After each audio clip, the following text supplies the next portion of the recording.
तो राष्ट्रीय बेरोजगार दिवस मना रही है कांग्रेस, जफर भाई, और राहुल गांधी ट्वीट कर सवाल पूछ रहे हैं कि 8 चीते तो आ गए, अब ये बताइए 8 सालों में 16 करोड़ रोजगार क्यों नहीं आए? 8 साल हो गए हैं, 2 करोड़ रोजगार का आपका वादा था।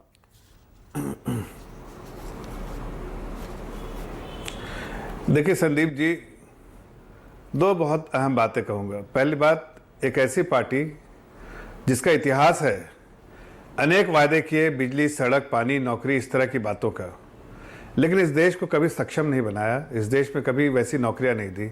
आज ये रो रहे हैं। कभी अपने इतिहास और अपने गरिमा में और अपने को झांकना चाहिए, इंट्रोस्पेक्ट करना चाहिए कि हमने क्या दिया देश में। गुर्बत दी, उस गरीबी से बाहर निकालने का काम हम कर रहे हैं।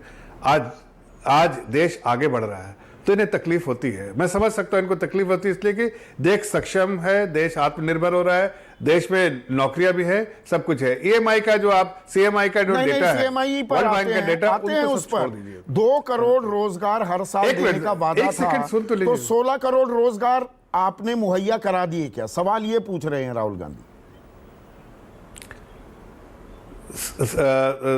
संदीप जी, मैं सीएमआई ई का डेटा ही बात कर रहा हूं। नहीं, मैं अभी उस पे आते हैं ना।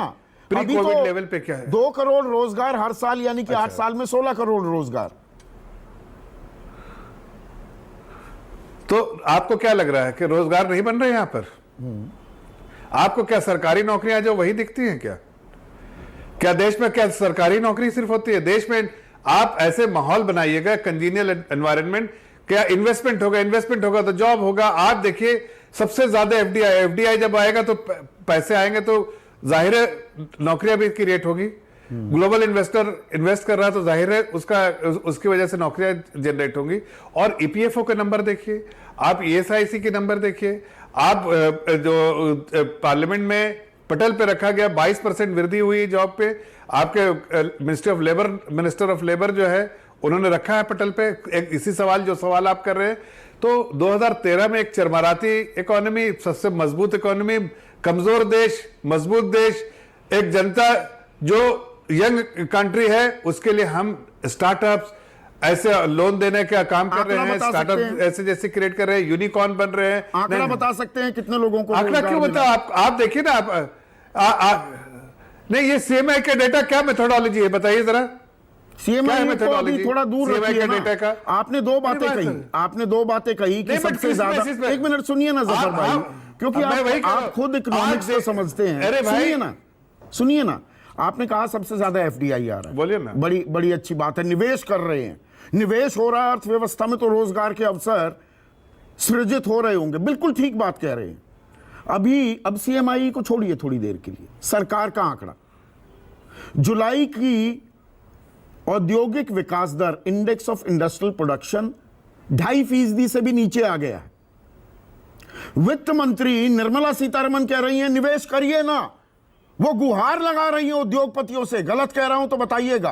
कह रही हैं हनुमान बनिए।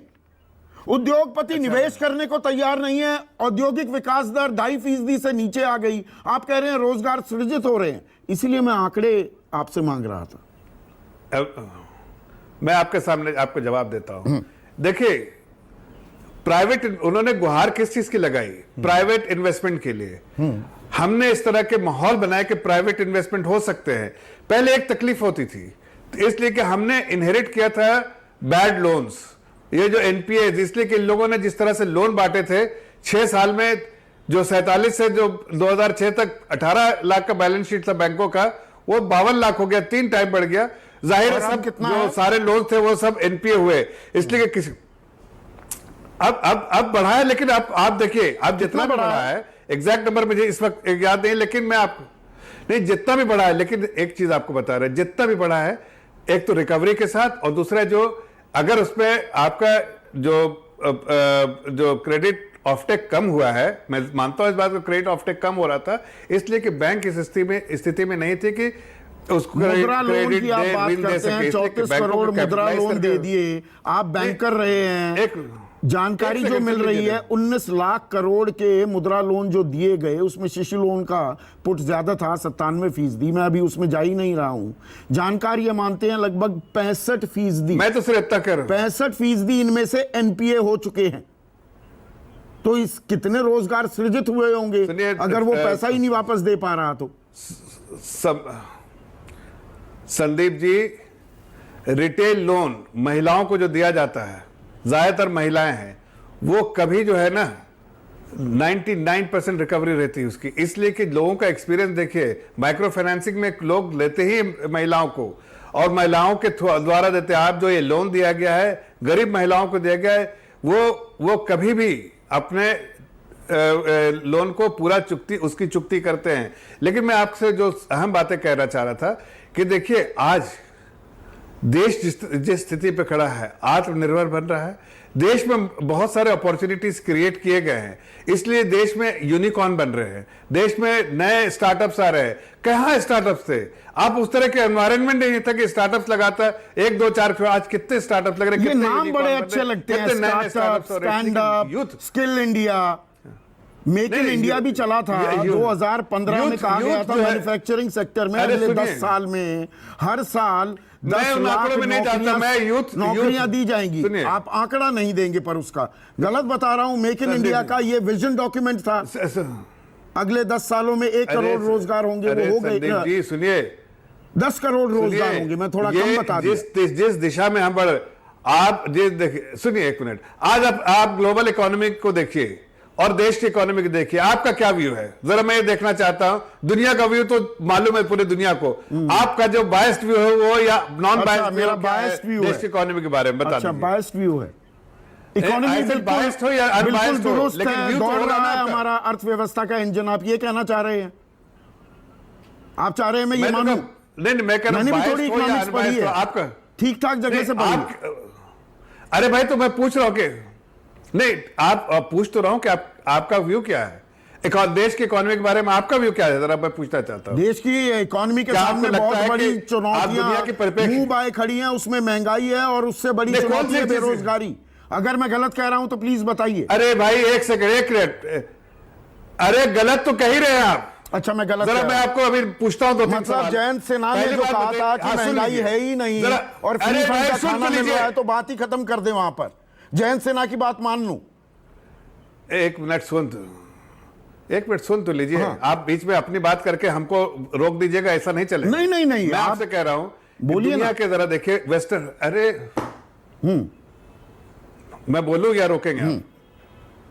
मैं कह रहा हूं कि दुनिया के परिप्रेक्ष्य में देखिए, आज देखिए कि बाकी जगह इन्फ्लेशन जो जिसको बोल रहे हैं महंगाई दर, बाकी जगह दुनिया में क्या इन्फ्लेशन है, बाकी जगह ग्रोथ रेट क्या है, बाकी जगगह डिमांड क्या है। आज हमारे पास, आज इस बार के आंकड़े देखिए, उसमें जो है जो आंकड़े आए हैं उससे यही सब संकेत देते हैं कि एक आम आदमी के पॉकेट में पैसा स्पेंड कर रहा है। जो प्राइवेट एक्सपेंडिचर जो है वो आपका बढ़ा नहीं इस बार, 22 या 24% आया है, जबकि अपना जीडीपी ग्रोथ है वो 13.5% था इस क्वार्टर के लिए। तो हमें जो नजर आ रहा है आंकड़ों के बनिस्बत, वो इस बात को दर्शाता है कि हमारी इकोनॉमी तेज है, पटरी पे तेजी से दौड़ रही है, लोगों के पास पैसे हैं खर्च करने के लिए, इसलिए वो नंबर भी दिख रहे हैं। हाँ, ये जरूर गुहार हम करते हैं और करते रहेंगे। ये जरूरी भी है गुहार करना कि हमारे देश में प्राइवेट इन्वेस्टमेंट होना चाहिए, देश के निवेशक। चलिए, अब आप आंकड़े बता दिए, उनको इन्वेस्ट करना चाहिए। आंकड़ों का क्या है ना, आप बैंकर रहे हैं जफर भाई, आंकड़े बताते कम है, छिपाते ज्यादा हैं। अब इस पर आते हैं कि यहां कितनी महंगाई है और बाहर कितनी। गलत बता रहा हूं तो प्लीज टोकिएगा। इंग्लैंड की अर्थव्यवस्था, इंग्लैंड में प्रति व्यक्ति आय भारत के मुकाबले 10 से 12 गुना है। अमेरिका में प्रति व्यक्ति आय भारत के मुकाबले 35 गुना है। यहां पर 7.01% महंगाई है, वहां 9% महंगाई है। गलत कह रहा हूं तो बताइएगा। तो महंगाई की मार किधर ज्यादा पड़ रही है? ठीक है, जवाब 1 मिनट में जवाब देता हूं। हाँ। 1 सेकंड जवाब देता हूं। क्या ये पॉपुलेशन आज ही बढ़ के इतना ज्यादा पॉपुलेशन, इसीलिए तो हमारा पर कैपिटा इनकम कम है, इजंट इट? इसलिए कि इंग्लैंड तो हमारे से इकोनॉमी में पीछे हो गई है। बाकी हम 10वें नंबर पे, 11वें नंबर पे थे 8 साल पहले, आज हम 5वें नंबर पे आए हैं और फिर भी फ्रांस का दरवाजा खटखटा रहे हैं, उसको भी पीछे छोड़ देंगे। दूसरा के 3 जर्मनी को भी पीछे छोड़ देंगे। अगले 2-3 सालों में हम दुनिया की तीसरी इकोनॉमी बनेंगे। लेकिन ग्लोबल हंगर इंडेक्स में भारत कौन से नंबर पर है? 119 देशों में 102वें नंबर पर है कि नहीं है? एक मिनट सुनिए, एक मिनट सुनिए, ये सब देश में पॉपुलेशन कितनी है? 8 करोड़ 10 करोड़। इसीलिए तो जफर भाई मैं कह रहा हूं, जो बड़ी आपके चुनौती है कि एक आम आदमी को रोजी रोटी चाहिए, रोजगार चाहिए। नहीं, मैं यही तो कह रहा हूं। एक मिनट सुनिए, आप ऐसा बनाना चाहते हैं 8 साल में देश मजबूत हुआ, नहीं बताएंगे। अरे भाई पॉपुलेशन कोई 8 साल में पैदा हो गया इतना? अरे वहां से आपने जो हमको दिया है उसके उसी बेसिस पे कैलकुलेट कर रहे हैं ना। पर कैपिटा इनकम क्या है? आप एक दिन में क्या तो बेरोजगारी का कोई हल नहीं हो है, जाएंगे? बेरोजगारी का कोई हल नहीं है। हल है और वही हल है कि अगर इकोनॉमी तेज रफ्तार से दौड़ेगी, इकोनॉमी सही रफ्तार से सही पटरी पे दौड़ेगी, आप स्ट्रक्चरल रिफॉर्म्स करेंगे, यहां मैन्युफैक्चरिंग हब बनाएंगे, आप इंफ्रास्ट्रक्चर अच्छा डेवलप करेंगे, आप कम्युनिकेशन अच्छा रखेंगे, आपकी सरकार है, 8 साल हो गए, आप निवेश अच्छा होगा, आप प्राइवेट इन्वेस्टमेंट, तो सब हो रहा है, वही सब तो हो रहा है। इसलिए देश की अर्थव्यवस्था पूरी दुनिया की नजरों में सबसे अच्छी है। आज जरा बाहर जाके खाली टीवी स्टूडियो में बैठ के नहीं, जरा बाहर अच्छी जगह से पढ़े, इकोनॉमी की समझ है, जरा दुनिया के में रिपोर्ट पढ़िए और दुनिया को जरा से पूछिए कि भारत को किस तरह से देखा जाता है। भारत बड़ा बाजार है, ऐसे देखा जाता है, 130 करोड़ लोगों का बाजार है। नहीं, हाँ, आज अभी आ रहा है भारत बड़ा बाजार है, ये याद है आपको? हाँ, अरे भारत में बड़ी अपॉर्चुनिटी 130 करोड़ लोगों में, जरा देखिए हमारी नीतियों की वजह से देश मजबूत बनेगा। आपकी नीतियों युवा मजबूत हो रहा है क्या? अरे भाई देश कौन नहीं मजबूत? चुनावी रैली थोड़ा है, विमर्श कर रहे हैं जफर भाई। मतलब देश, मैं नहीं चाहूंगा मेरा देश मजबूत हो, विश्व गुरु हो, पर उसके लिए युवा को एक नौकरी की दरकार है। यही मेरा पहला सवाल है। नहीं, अरे भाई आप गलत आंकड़े गलत तरीके से मत पेश कीजिए। मैं पूछ रहा हूं आंकड़े आप सरकार देती है बेरोजगारी के आंकड़े, क्यों नहीं देती? उसका जवाब दीजिए। सरकार बेरोजगारी के आंकड़े देती है, क्यों नहीं देती? क्यों नहीं देती है? अमेरिका में हर तीसरे दिन बेरोजगारी के आंकड़े दिए जाते हैं, उसी हिसाब से नीतियां बनती हैं। बेरोजगारी का आंकड़ा आप देंगे या रोजगार का आंकड़ा? नहीं, मेरे सुनिए ना। हाँ, नहीं, आप मेरे सवाल का जवाब देंगे। फ्रेजाइल इकोनॉमी कब थी और मोस्ट एडवांस तेजी से मजबूत इकोनॉमी कब है? आज दोनों को देखिए, 2013 और आज के पीरियड में बताइए कि कब थी। मैं तो आपके बड़े आंकड़े दूंगा, लेकिन मैं आंकड़े देखता हूं तो लोगों को आपके शो में ज्यादा आंकड़े वाली चीज नहीं, तू मैं ज्यादा अच्छा नहीं लगता, लेकिन आंकड़े भी नहीं अच्छा लगता, इसलिए मैं बहुत आंकड़े पे नहीं जा रहा हूं। पहले मैं बहुत आंकड़े देता था, इसलिए, लेकिन मैं आपको इतना बता रहा हूं। नमस्कार, मैं हूं मानक गुप्ता। अगर आपको हमारा ये वीडियो पसंद आया हो तो इसे लाइक और शेयर जरूर करें, और हां, हमें सब्सक्राइब और फॉलो करना ना भूलें, ताकि आप देश और दुनिया की कोई खबर मिस ना करें। तो जुड़े रहिए हमारे साथ और देखते रहिए न्यूज़ 24।